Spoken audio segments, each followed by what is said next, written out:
Во Скопје има 20 мостови кои што се изградени во 60-тите години на минатиот век. Најкритична е состојбата на мостот Обединети нации, потоа на мостот Гоце Делчев и исто така на мостот Беласица, каде што минатата година во пожар изгорија цевките на ЕСАМ.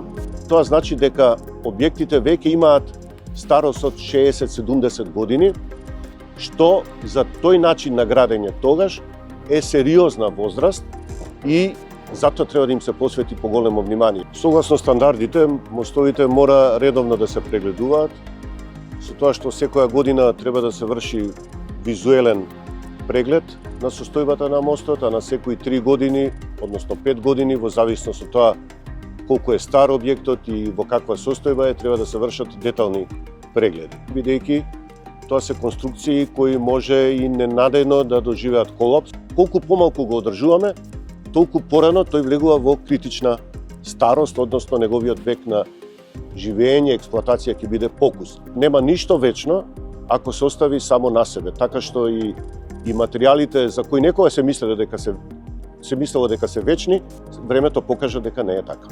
Санацијата на мостот Обединети нации беше опфатена со проектот БРТ, кој што Советот на град Скопје со години не успеа да го изгласа. Ги прашавме градските власти кога последен пат е контролиран, бидејќи неговата состојба е критична, но не добивме одговор, а не добивме одговор ни каква е состојбата на останатите мостови во Скопје.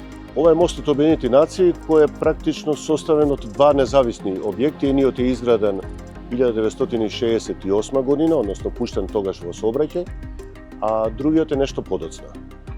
Од каде произлегува критичноста, особено на оној првиот изградениот, затоа што уште при неговото пуштање забележани се големи отклони, односно големи деформации во средината на распонот. Тоа е ова поле што е над реката. И тоа ги алармирало тогашните надлежни структури и стручњаците дека има некаков проблем со конструкцијата на мостот. Имајќи го тоа предвид, следен и 4 години е следена неговата состојба и од почетните 11,5 сантиметри, колку што биле регистрирани на средината на распонот, отклонот пораснал на 26 сантиметри. Па извршена е санација со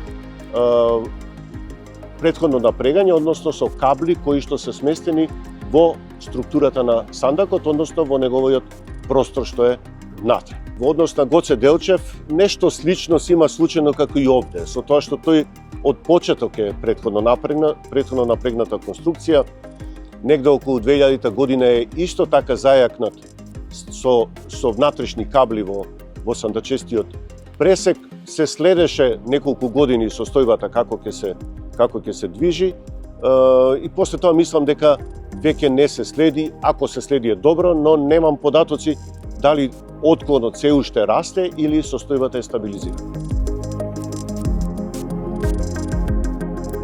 Почитувајќи ги одредбите на циркуларната економија, која е многу популарна, а се во насока на заштита на животната средина, тренд во градежништвото е да се направи максимум обид за да се спасат постојните конструкции или некои елементи од нив да се користат на други конструкции.